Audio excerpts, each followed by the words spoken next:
Hi, welcome to Exploring the Illusion of Free Will. My name is George Ortega, and in about a minute we're going to be joined by our co-host Chandler Klebbs, coming all the way from Lee's Summit, Missouri. This is the beginning of a new series where we're going to just present the videos. We're taping them online and then presenting them here. Okay, this is episode number 197, Free Will and Hunger. And in this episode, Chandler and I are going to discuss how, we really don't choose, whether we're hungry or not, or actually we don't even choose what preferences in foods we eat. If we're handed an apple or an orange, if we like an orange better, we'll choose the orange. So we're going to just show how hunger and our food preferences all just demonstrate that we don't have a free will. So again, this is the beginning of a brand new series where we're doing this on videotape. And so, all right, here we go. Take away, Chandler. Hey, so George, let's talk about food and how our eating habits show that we don't have a free will.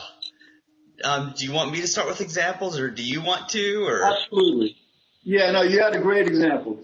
Yeah, okay, so the idea that somebody freely chooses what they eat or how much they eat of anything means that they would have to choose their own hunger in the first place.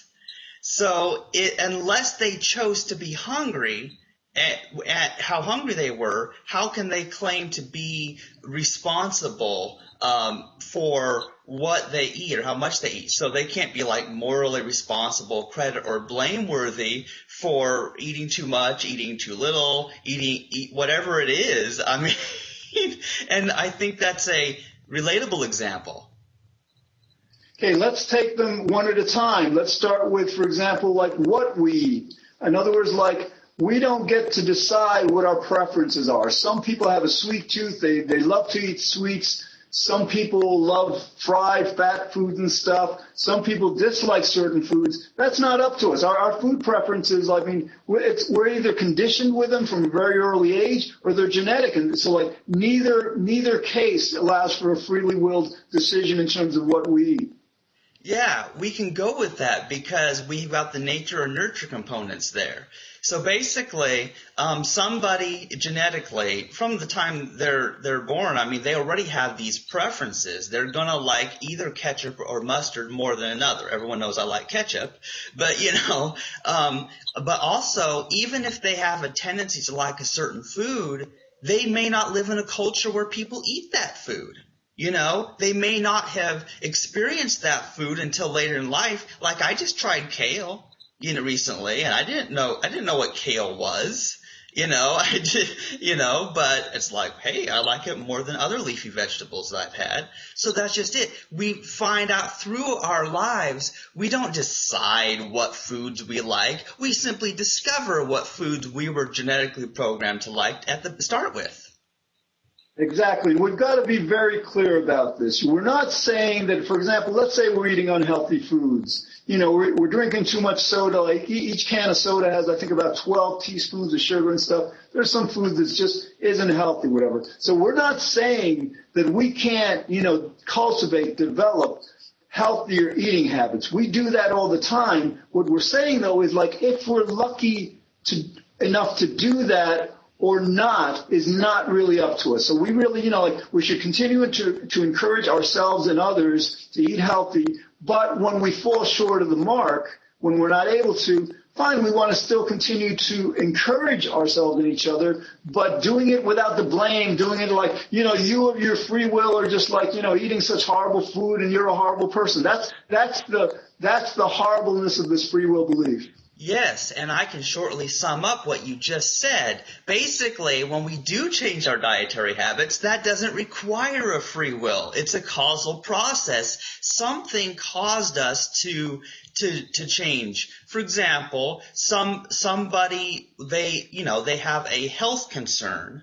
A very relevant example is recently my mom was advised by her doctor to lower sodium intake related to blood pressure and all that sort of thing. So now we're learning about this and we're paying attention to sodium, and now I'm mentally adding that to my list of things I check for. So that's just an example, is when there's a health concern, that's a common example of someone changes their diet, like, oh, well, this isn't good for me, let me find an alternative. So yeah.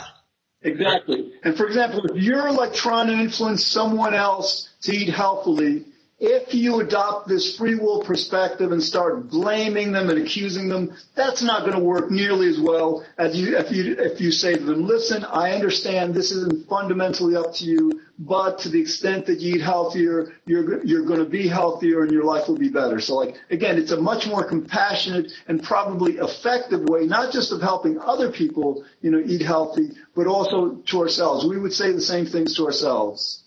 Exactly, because one of the problems is, some people, they may have good knowledge. They may have knowledge about how to eat healthy, but then when they talk to people, they come across as a jerk because they believe in free will, and so they're blaming people. It's like, well, you're choosing to eat unhealthily, and it's like they get all mad at them, and so then those people get all upset, and it's like, well, you know what, I don't like you, so I'm going to eat more of this unhealthy food that you don't like, just to spite you, and that's what happens.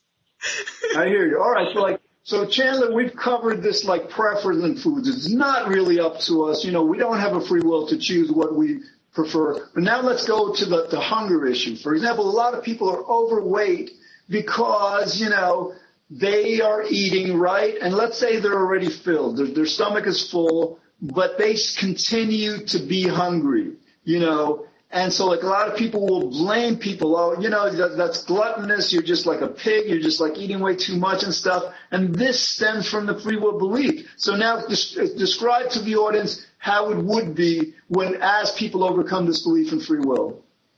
Well, as people overcome this belief in free will, then they become interested in the causes. Well, why is this person hungry? Is there something in their food that's making them more hungry? Is there some genetic component, some condition they have that's adding to their hunger? Do they have a parasite that adds to their hunger? There's all sorts of different things that I've heard of that can cause people to be hungry for more than they need. And it could be that their food isn't enough nutrient dense enough. There's not enough nutrients, and so their body's screaming, "Give me more! I'm looking for vitamins," Oh yeah, and another point, we want to be very clear to our audience. In other words, what it also could be is that the person is not exercising enough willpower. So in other words, for example, you have two people, and one person really wants to lose weight much more than the other, has much more incentive, is able to summon up more willpower. But, when we say that, we also have to explain that willpower is not the same as free will. Fine, one person may have more willpower to eat less, to not overeat than the other person, but neither the person who eats less nor the person who is not able to has any amount of free will at all. Exactly. For one thing, someone doesn't choose their level of willpower. No matter how you may define willpower, you have as little choice in that as you did your own hunger to begin with and your preferences in food. Right. And again, as with our preference with foods, even though we don't have the fundamental free will to choose our foods, we can, over time, cultivate better, eating habits. So with free will, if we don't have enough free will when we first start trying to diet, we can, read a few books about it, learn about it, just exercise our free will. So we're able to do that. But again, the key thing to remember is, whether we succeed or not in that is fundamentally not up to us. Yeah. And the knowledge that it's not really up to you to begin with, in a sense, it matters and doesn't matter in some interesting ways, because some people are they just dismiss it well, why would it matter whether it's up to me or not? And it matters in how we treat people significantly, because when we just blame and credit people as if they were the author of everything they do, then it leads to all sorts of negative feelings and arrogance on the people who just were born with more quote unquote willpower, So that's part of it. But at the other side of it is that the sense in which it doesn't matter is that we still enjoy doing the things that we like. even though those things were not up to us. So it seems to me that it takes away a lot of pain when we remove free will belief, but it leaves the positive elements of our lives untouched. So it's getting the good without the bad. Chandler, that's great. So you're making 2 points. On the first one, just, we tend to shame and to blame people who are overweight for that, and we do that based on this free will belief. Now, here in the United States, about 2/3 of Americans are overweight. So there's a lot of discrimination, and a lot of blaming, a lot of shaming based on people's belief that, this person, is choosing to be overweight. They're just being immoral. They're being kind of evil in a way, or they're deserving of shame. They're deserving of bad treatment. So what we're saying is that to the extent people understand, no, we don't get to fundamentally choose how overweight or slim or whatever we are, because we don't have a free will. Fine, we'll still want to encourage ourselves and each other to, eat healthily, to maintain a healthy weight, but we're going to do it with a lot more compassion. The second point that you made is also really good. It's just the idea that wait a minute, I lost my train of thought. What was the second point? You had an excellent point relative to that. Was it that we don't really choose what? No, you had a point. I'm sorry. I think I remember what it was. I think it was how overcoming free will belief, it removes a lot of negative, but it leaves the positive intact. And that's what's so brilliant about it. Excellent. Thanks, Chandler. So, all right. So, yes. So, in other words, we like to take credit. Let's say we are overweight, and let's say we're 30 pounds overweight. We decide to diet. We summon up the willpower. We're lucky, because then we have to be lucky, because since we don't have a free will, we're lucky that the universe, God, or whoever's controlling everything, is allowing us to do this. As you're saying, we're enjoying that the universe has allowed us to do this. We're enjoying the process of losing weight. We're enjoying the process of feeling better. So this is very important for people to understand. Not having a free will does not mean that we can't enjoy our successes. And maintaining a healthy weight and losing weight is one of these successes. Exactly. And yeah, there's so much positive to be gained from it, and that's why I think it's sad when people dismiss the free will topic as insignificant, because it matters greatly. And I think here's one of the things that's interesting is that now we know that determinism or indeterminism, either causality or acausality, both completely obliterate the idea of free will. But it seems to me that only determinism is of any practical use at helping us, because when we look at the causality, instead of just assuming that people are just randomly eating whatever they're eating, which to do that denies their food preferences. It denies their food preferences to start with, and the reasons that we all know exist. Chandler, that's a brilliant point. I want to reiterate because it's such an important point. A lot of times people, when we hold this free will belief, let's say we're trying to we're talking with someone who needs to lose weight and they're not able to lose this weight.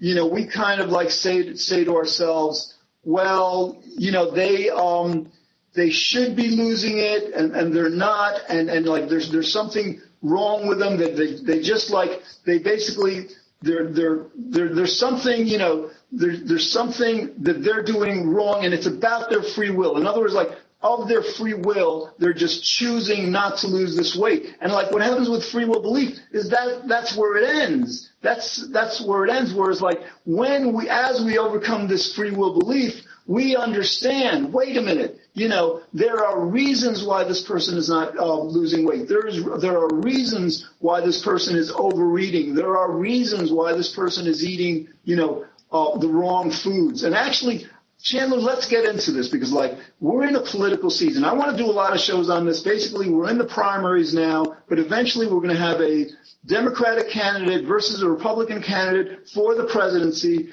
And basically, let's talk about how it's the responsibility of our politicians to address this issue. Again, 2/3 of Americans are overweight. Not only does it lead to a lot of shaming and blaming and discrimination against the overweight, it leads to huge healthcare costs as people kind of are blamed of their free will being overweight, and then they go into denial. The blame is so hurtful, so harmful, they can't deal with it, so they can't properly address their weight problem. So Chandler, talk about like what our politicians should be saying and why it's their responsibility to take this on as an issue, also relative to this free will thing. Well, it's interesting, George, because now obviously I know that the politicians, as would any public figure, would be terribly afraid at saying any public statements related to the topic of free will, because that's a sure way to get hate mail and to not get voted for. So that's our first problem. And second of all, we have to think, do these people even know about this or understand it? That is another tricky one. And of course, I'm no expert on how politics really works, but seriously, this needs to be this. I think. And this is my thought, just from, and mostly from listening to Mitch and Mike, because they were talking politics. Is I seem to think that more the ones that are labeled as Democratic or liberal, for example, they tend to better understand in general that people don't choose certain things. They understand that people don't choose their sexuality. They understand that people don't choose to be poor. Those sort of things. So they're already sort of on that side where they get, well, people don't really have, ultimate control over their lives in every area. So there's already a concession on that side that, yes, some people don't have control in certain areas of their lives. But what we're saying is really nobody has this ultimate originating control in any area of their lives. And this is why it's very important to understand that any policy, any political move by any government agency at all will have an effect on the population.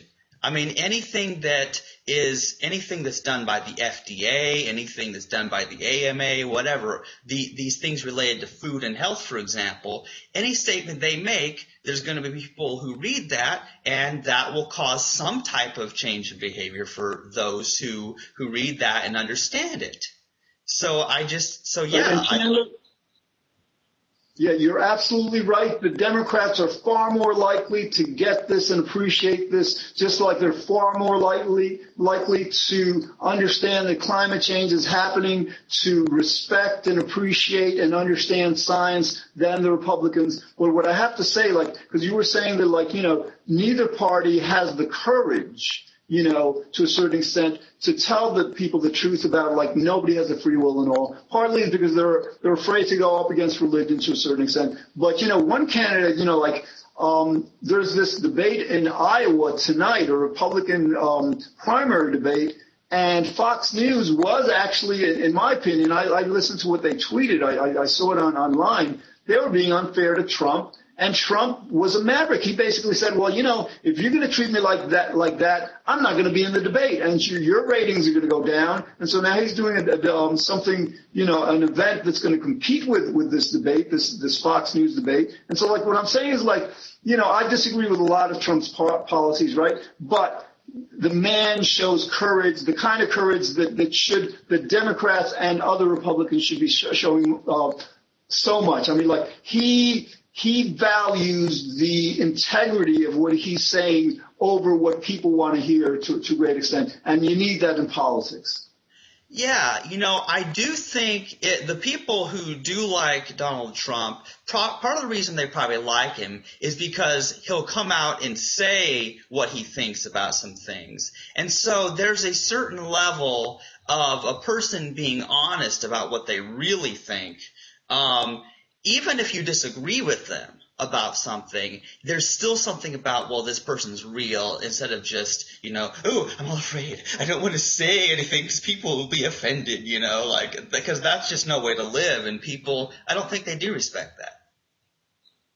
Exactly. And I think sometimes, with this free will thing relative to the overweightness, I think it just needs someone to break the ice on this. For example, if you remember a couple of years ago, Colorado legalized cannabis, legalized marijuana, for recreational use. Then soon after that, Oregon did. Now Washington's legalized it. Alaska's legalized it. And now, politicians who wouldn't touch the subject before in previous years are now coming out for either like legal recreational marijuana or legal medical marijuana. So the reason I'm mentioning this is like the same dynamic could apply to this free will thing. To the extent that people understand that when people believe in free will, we're going to be meaner. We're going to be more cruel to other people. We're going to want to punish ourselves more. When we do something wrong, we say, oh my God, I did this, my free will, I deserve to be punished. So this is major. This has major sociological implications that our leaders should be addressing. And again, all we need is for someone to break the ice, and then all of a sudden no one will be afraid to address this anymore.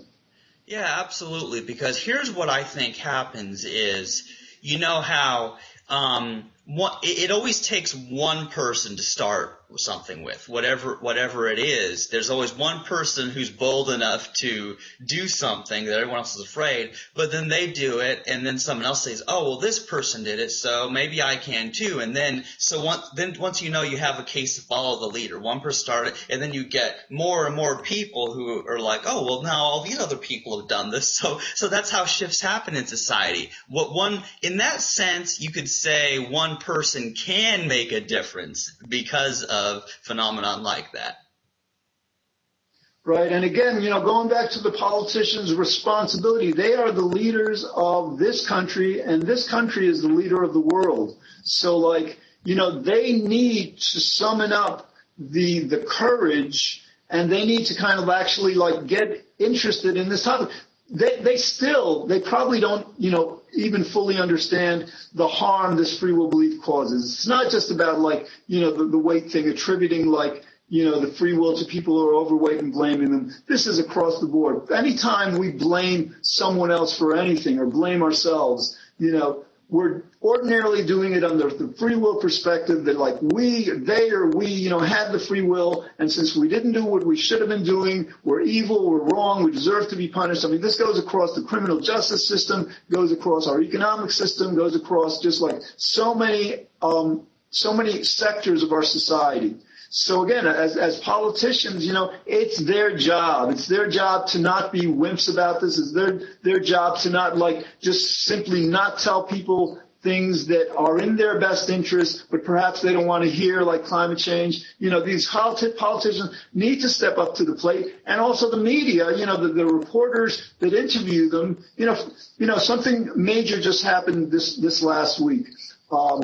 Over the last 3 years or so, 4 years, 3 major science magazines, New Scientist, Scientific American Mind, and BBC Focus, came out with first ever cover stories refuting free will. Okay, that was huge. Now this week, the philosophy magazine, Philosophy Now, as their cover story, had as their story that free will is an illusion. So basically this is getting out there, and so this may change the dynamics. This is, we're getting to a point, so now reporters who saw those articles in the science magazines, who see this article in Philosophy Now, they are armed with ammunition to then ask the candidates, do you believe in free will? Do you believe that it's right to blame someone for something that's not in their control at all?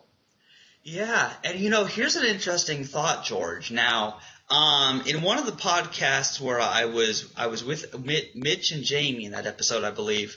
Well, here's the deal. As I threw out the idea, well, let's suppose that being obese was a crime and you went to jail for that, or something like that. Well, imagine that. Now, some people who believe in free will, they might say, well, yeah, these people chose to be obese, so they deserve to be punished. So the free will believers would be for a policy where people are punished severely for being overweight. Whereas, an incompatibilist or determinist on the free will issue is going to be like, well, no, we should help these people.